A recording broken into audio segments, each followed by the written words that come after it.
Good afternoon. My name is Olivia Kingery. I'm a marketing assistant at the Rutgers Division of Continuing Studies. On behalf of the Rutgers University Online Learning Conference, I'm delighted to introduce Lauren Gonzalez and Marianne Campbell from the NJ Safe Schools program at the Rutgers School of Public Health. We are pleased to have Lauren present on adapting an in-person teaching training and field experience to online, and Marianne present on making transition online in virtual collaboration with departments of labor. Please use live Q&A to ask any questions of the presenters.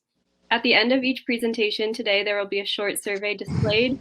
Any feedback that you can provide is greatly appreciated. Cool. Hello, everyone. My name is Lauren Gonzalez. I'm a research teaching specialist with the New Jersey Safe Schools program at Rutgers University School of Public Health. Thank you so much, Olivia, for that introduction. Today, we're going to be talking about our experiences with adapting and in-person designing and implementing training for work-based learning supervisors. So please put any questions that you might have in the chat box, and kind of towards the end of the meeting, we have a short activity for you guys, or I guess in the middle between Marianne and I's presentation. So during that time, I'll be able to answer a couple of those questions that you guys might have. So for the first half, we're going to be first going over a training course overview, the transition process from the in-person to online format of this course, what the online course looks like now, evaluation data from the online course, as well as doing a short activity demonstration. And then after that, we'll have some time for some questions and comments before Marianne's presentation. So first, a little bit about the New Jersey Safe Schools program. Our website's down there if you want to check it out after the presentation.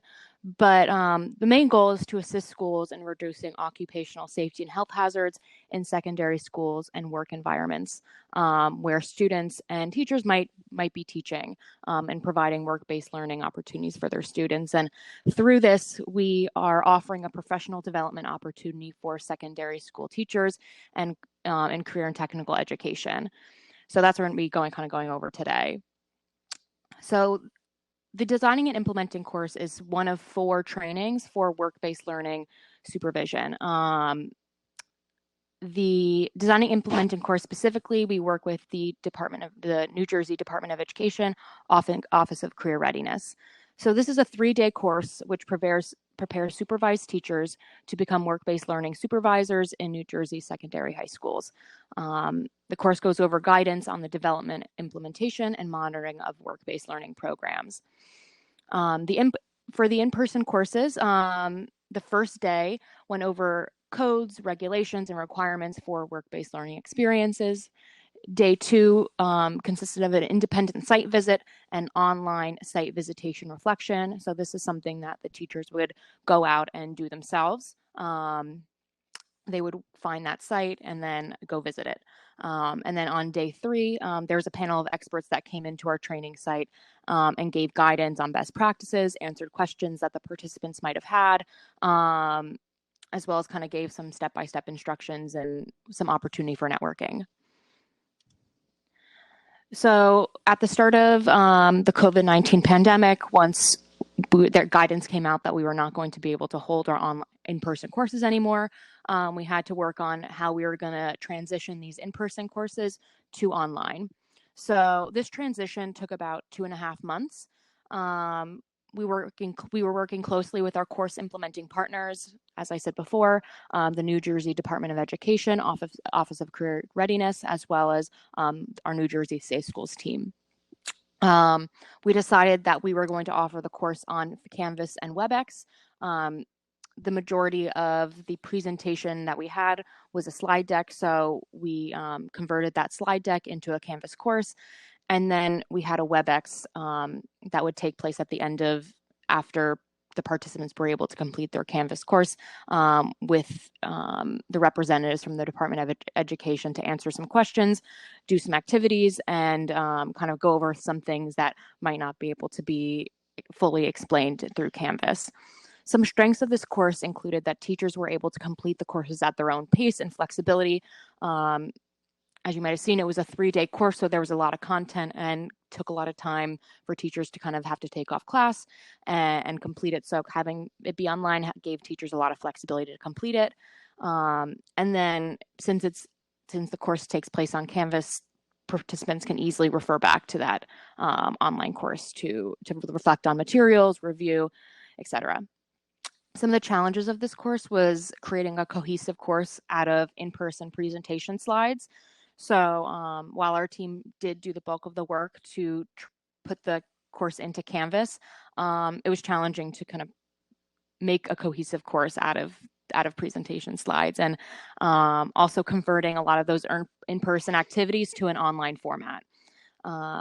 Also, one of the big strengths of this course was, at least being in person, was the ability to foster networking opportunities among participants, as well as the panel of experts. So not being able to have that person-to-person contact and opportunity to meet each other was definitely a deficit. The online course, as I said, it took place in Canvas. In total, the online course takes about 8 to 10 hours to complete, and it consists of 11 modules of anywhere between 4 to 10 slides each. We have 7 knowledge check activities that are optional, as well as a virtual site reflection opportunity. So through this, we encourage participants to call a business, and if they can't go in person, and see what kind of opportunities there might be for their students to work there, either virtually after the pandemic, kind of seeing what kind of work opportunities are out there for their students. There also is, and there's also a virtual WebEx virtual live session that's led by the New Jersey Department of Education Office of Career Readiness, which includes a brief participation and opportunities to answer participant questions that are collected during the Canvas course. And this is in the replacement of the panel. So this is the outline of the course. We have in the beginning of the online course that's in Canvas, here we have the introduction, course instructions, and different acronyms that might be used, as well as the objectives and our contact information. And then here we go over some more of the modules. So we talk about the importance of structured learning experiences, which is the earlier name of work-based learning, the different types of work-based learning opportunities, or SLEs, the benefits, and the roles of the SLE or work-based learning coordinator. And then here we go over the required forms for work-based learning, different ways and methods to engage with business and industry. We have the day 2 assignment.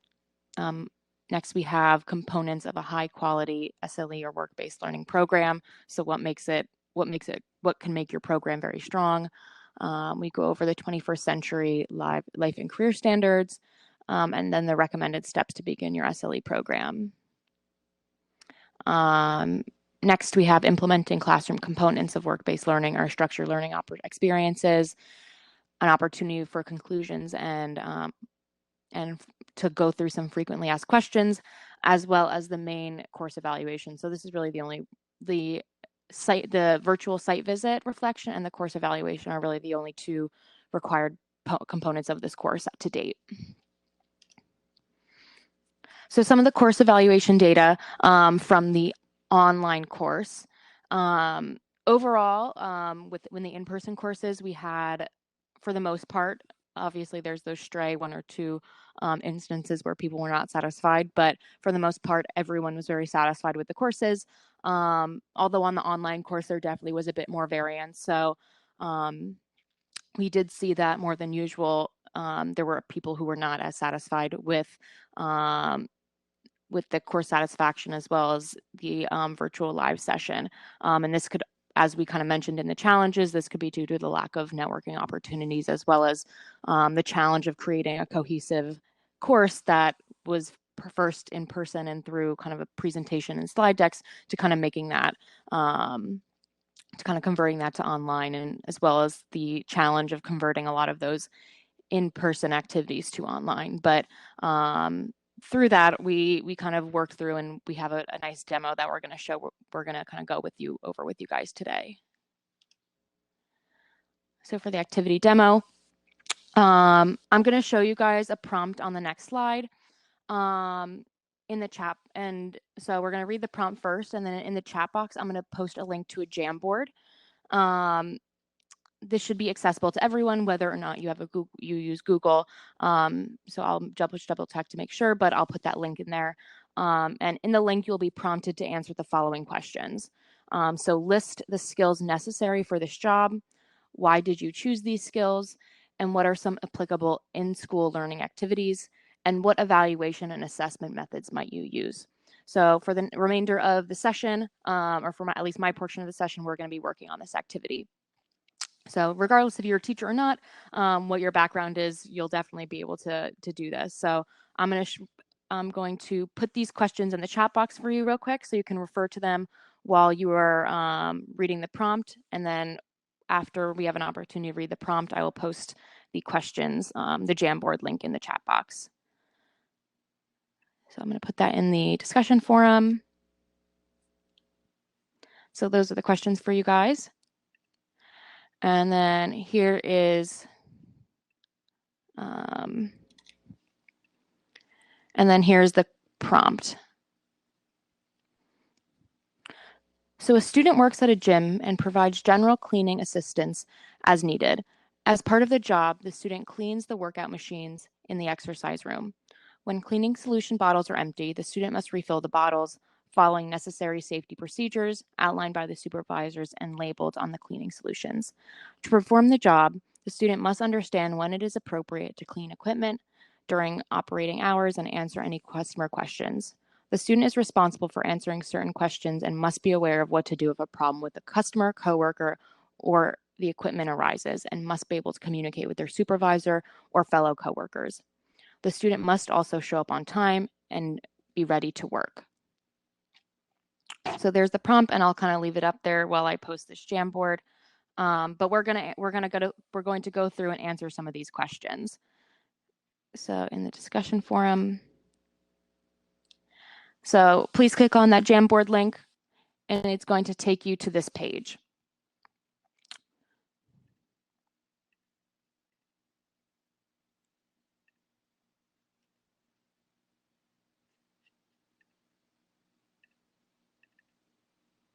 So first, I'm going to say list the skills necessary for this job. So to perform that job, what skills are necessary? To be a facilities assistant at a gym, what kind of skills do we think are necessary? And to kind of type your answers, we're going to click on this sticky note page on the left-hand ribbon.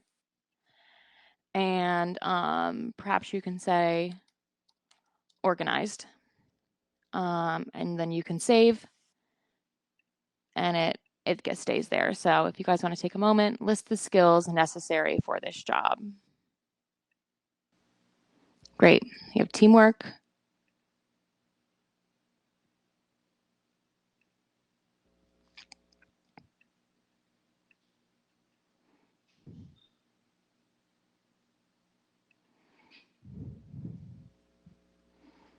Great. Perhaps also knowledgeable about the equipment, being timely. They must arrive to work on time. A strong work ethic.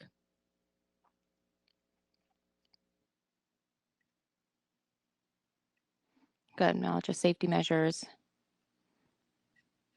Fantastic. Thank you.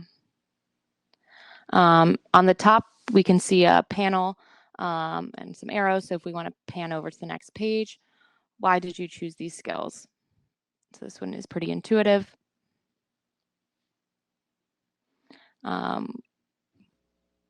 We could say work on time, right? Safety of the student at the job, fantastic.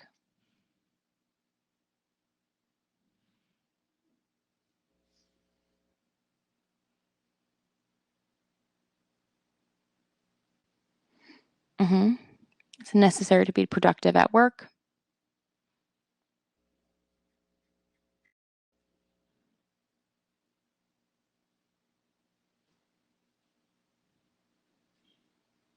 Great.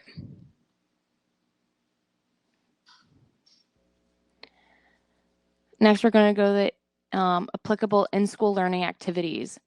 So thinking about some things that they might be able to do in that teachers might be able to do in the classroom to learn about these competencies.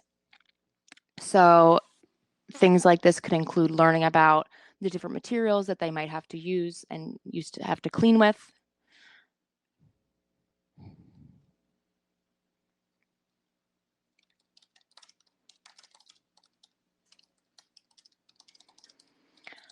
Things like knowing about the hazards of the materials.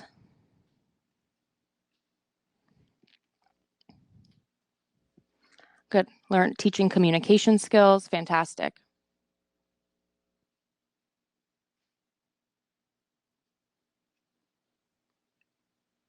Good. Safety and health in the workplace.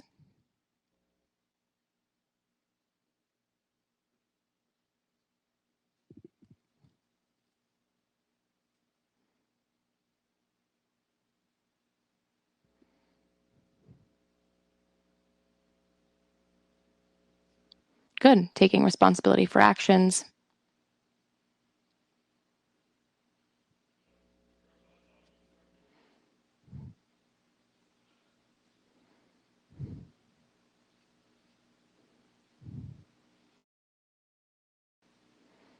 Great. And then I believe we have one, yep, just one more. So next we would have teachers hypothesize what evaluation and assessment methods would be effective to teach these skills. So things like this might include a quiz or a test on the different safety and health measures. And maybe various, maybe think about what kind of ways that teachers can assess communication.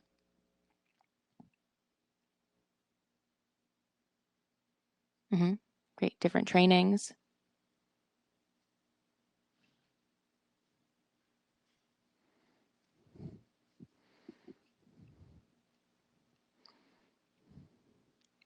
Great, interviewing skills, maybe mock interviews. Keeping notes of work experience, fantastic.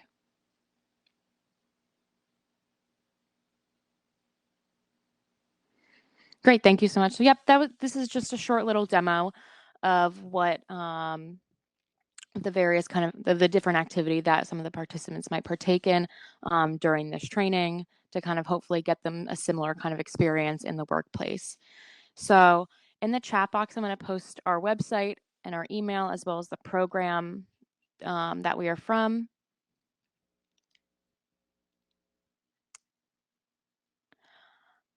Also, I can show you guys a little bit about our website. We have a contact us page with more information and our email and address. We're currently offering work-based learning certification courses, so you can find information about these courses here and how to enroll in those. We also have a newsletter that goes out once or twice a month, which goes over information about the opportunities we're offering and kind of the opportunities of our partners and collaborators. Currently, we're also offering a work-based learning, a series of work-based learning trainings online for students, which will honor and can provide work-based learning, exploratory work-based learning opportunities for their students. So it's a series of 6 courses. So if you're a work-based learning teacher or know of any who might be interested in this opportunity, please feel free to share our email address. We can provide them with more information on that. I want to open the floor lastly for any questions or comments that you guys might have. But other than that, thank you so much for your participation, everyone. And I appreciate those great contributions. Okay, so I don't see any questions populating. So if any other questions come up, please feel free to email us with the email address in the chat. But other than that, thank you guys so much. And maybe we'll have a short break before Marianne's presentation, or I'm not sure how the moderators would like to go about that.